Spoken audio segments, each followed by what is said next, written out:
welcome back to my channel. So today I am doing our second week of homeschooling update, and you probably can tell already by looking behind me that I am not in my normal place. We actually left yesterday morning and drove down to Florida to visit my aunt and uncle one more time before we moved. And so their house is a 2-bedroom house, and with us having 3 kids, it's kind of crowded, and if we came down, we wouldn't be able to afford to stay at a hotel this close to moving and covering all the expenses, that's included with that. So they have an RV that they let us, basically a motorhome that they pull into their driveway, they hook up, and they let us just stay in it. And I think this is our 3rd time coming down, and it works out really well because there's enough room for us to sleep. The kids can come in here and be loud and crazy. We got all our junk in here. We don't have to worry about making a mess in their house. And so this is where I am filming from today, inside the motorhome, while my husband is wrangling children in the house. So I figured I would go ahead. I needed to do this, and so I figured let's go ahead and take the opportunity to do our update. So week 2 update, and obviously we didn't school yesterday, which is fine because I already had kind of planned in a long Labor Day weekend for us. The first few months of us homeschooling this year are just going to be crazy because of the move and all of that. And so I wasn't going to, worry too much about it. So week 2 has gone well. We have made one very significant update. I have already changed curriculum in one area. And I know you're like, this is only week 2. Why are we changing things? Okay, hear me out first. We were doing all about reading, and I'm not saying we're not going to go back to all about reading, but my son was having a really hard time with it.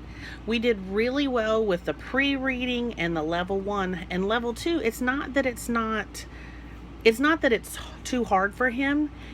There's just something about that program that he and it don't click well. My daughter loves it. She's not doing level 2 yet, but she loves the all about reading stuff, and it doesn't bother her. But he is such a perfectionist, and reading is just, he's doing well, but when he stumbles on a sound, he doesn't just pause, start over, and try to go slowly and figure it out. He just gets mad. He gets frustrated because he wants to know what it says and say it right the first time. And so it just, I don't know, there was something about that program, it was just not clicking. And I didn't want to keep pushing him through these lessons and him develop this animosity toward reading. So we switched over to the 100 Teach Your Child to Read in 100 Easy Lessons. And it's funny because I've been looking at that book and thought about buying it, and then we went and visited friends in South Carolina last Saturday, and they actually mentioned that book. Both their children, our friends, they have 2 boys, they're in public school, but both of their boys are extremely gifted, and their dad, who was a stay-at-home dad before they started school, taught them to read using that program. And so I'm like, okay, so I've been thinking about it, and then he tells me about it, and it popped up in another video that I watched. I'm like, is this a sign? Is it something I should do? So I went ahead and bought the book, and we are on lesson, I guess we went through 4 lessons this week, and I'm actually going to do a lesson today, even though it's the weekend. They're really easy, just to kind of stay on track. I won't do them on the other weekends, but because we're missing with this vacation, we missed Friday school, and we will miss Monday and Tuesday school. I want to, at least with the reading part, stay on track with that. So that's something big that we have done. So we switched to 100 easy Teach Your Child to Read in 100 Easy Lessons, or steps, or something like that. I think it's 100 easy lessons, but it's fantastic because all you need is the book and then like a dry erase board and a dry erase pen, and that's it. You don't need anything else. You don't need worksheets. You don't need to copy anything. You don't need to cut anything out. No gluing, nothing. And so that makes it really easy. That's why I was able to bring it with us, because it's just the book, and I've got a small, sorry about the table bouncing while I'm talking, but I've got a small dry erase board. So that's what we've changed this week. Let's see.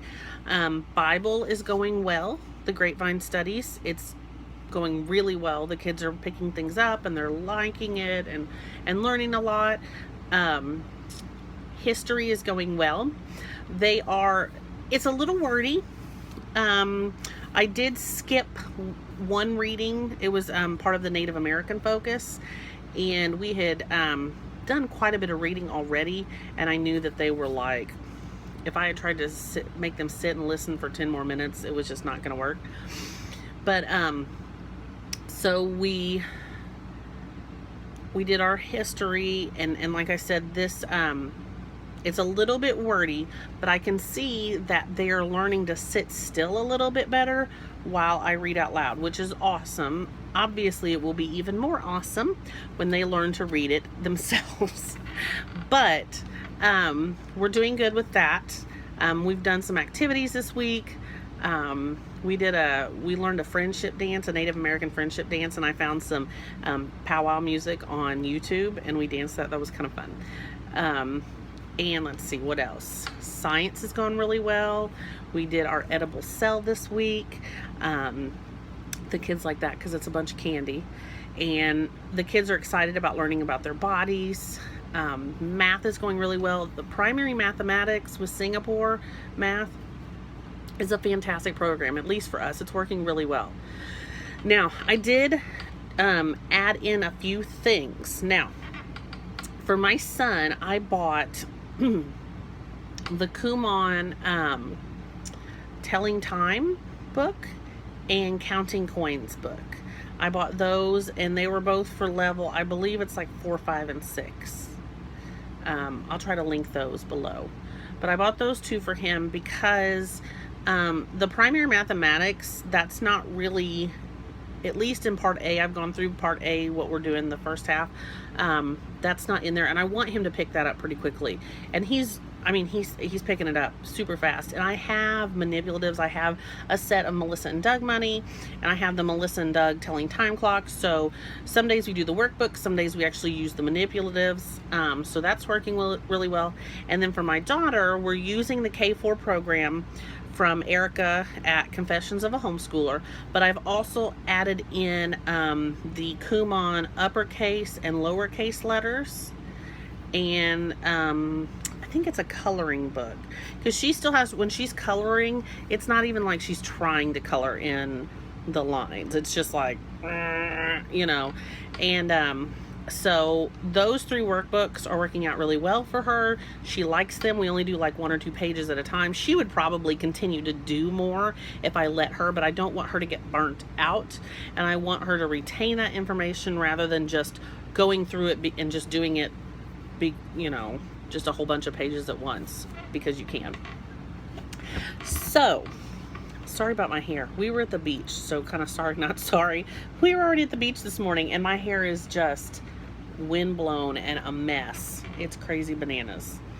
I wasn't even sure if we were going to get to go to the beach. I mean, we drove through hurricane / tropical storm Hermine, whatever. Yeah. We drove through that to get here yesterday, and my husband's like, "You're crazy. Why are we doing this?" And I'm like, "Because I want to see my aunt. We're moving to Texas, all the way across the United States. When's the next time we're going to get back to Florida?"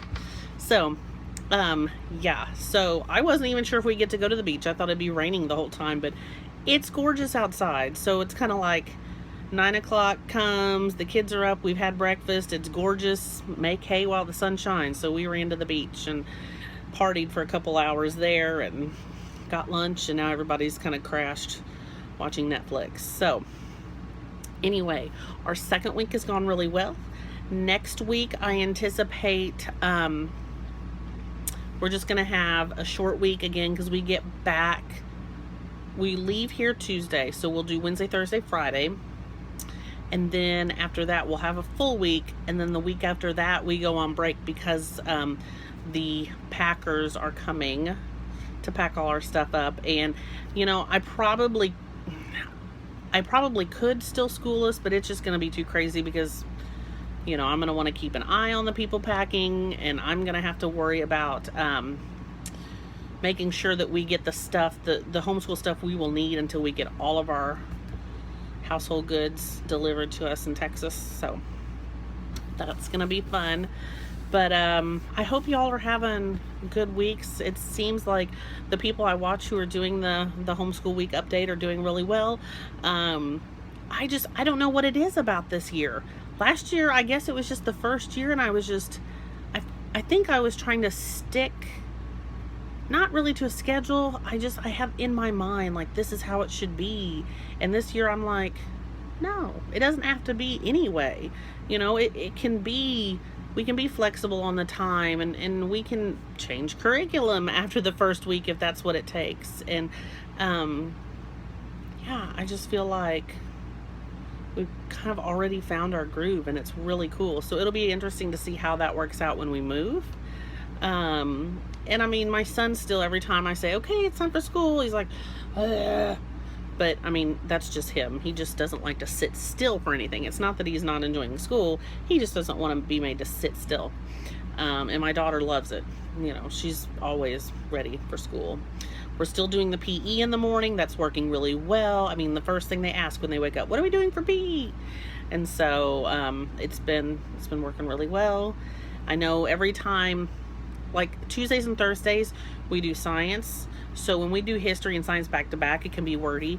And so usually after history on those days, I let them get up for like 2 minutes, and I make them just run around the house and wiggle and stuff, and then get a drink of water and sit back down, and that kind of helps too. But yeah, we're doing good. So I guess the next update will actually be from my house, but I wanted to get this up, and I just did not have the time on Thursday between laundry and everything else. So thanks for watching. If you haven't subscribed, do so, just so that you don't miss out for the rest of the videos, and I will catch y'all later. So thanks, bye.